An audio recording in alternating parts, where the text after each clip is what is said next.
Hi everyone, my name is Derek, and welcome to GamerBody. For this video, we are going over how to do the overhead press from the comfort of home or your apartment. Now, the overhead press is a major compound movement, mainly focusing on the shoulders and the triceps. You of course will be using a lot of the upper body here and lower body to stabilize the movement, where your core has to be tight and your legs have to also support the weight being pushed overhead. To demonstrate this exercise, I will be using dumbbells, and for this particular video, it is the Core Fitness adjustable dumbbells. If you don't have dumbbells or can't afford them, feel free to try it out with resistance bands.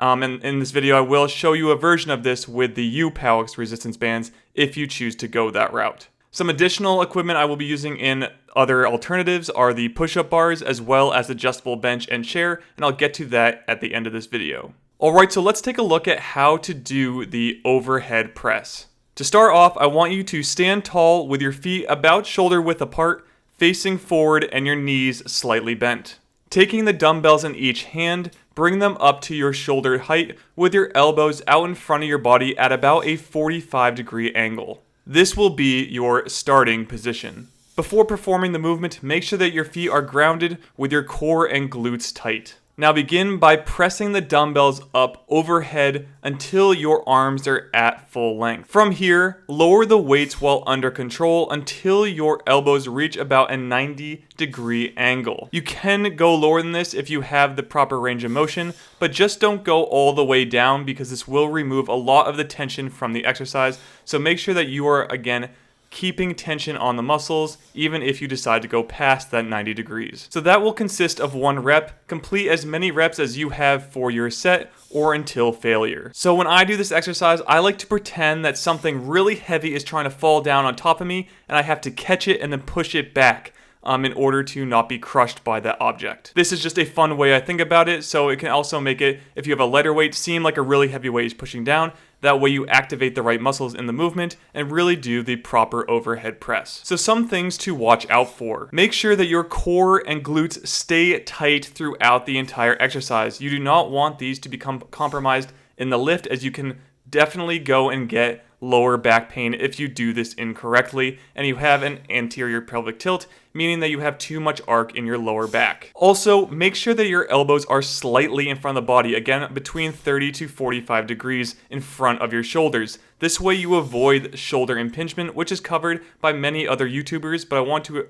put that in here to make sure that you are keeping your elbows slightly in front of your body to avoid that impingement. And lastly, make sure that your feet are secure on the ground and that your foundation is stable. You don't want to be falling back and forward here, as you could fall down or drop the dumbbells or something else that gets you injured in the exercise, and that's the last thing we want to happen. So to wrap up this video, let's go over some alternative exercises you can do in case you don't have something like dumbbells or resistance bands in order to complete this exercise. So the first alternative is to do this with resistance bands. It's just the standard overhead press. However, you're going to use resistance bands to complete the movement. Just note that as your arms come back down towards the floor, you are going to have less and less resistance throughout. So the most tension of this exercise is when they're fully pressed overhead, and less tension as they come down to your shoulders. The next one will require an adjustable bench or chair, and this is the seated shoulder press. Now when you do this, make sure you're not pressing your back into the chair itself or the back of your head.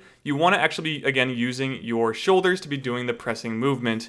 You've removed your lower half, so sometimes you're going to actually go and try and press really against the back of the support of the chair, and we don't want that to be happening. We want the shoulders to be doing the work, not your back. Another alternative is the pike press. This is where you can go on your tiptoes or even get something like a chair or bench and put your toes on it, but you're essentially doing an easier version of a handstand.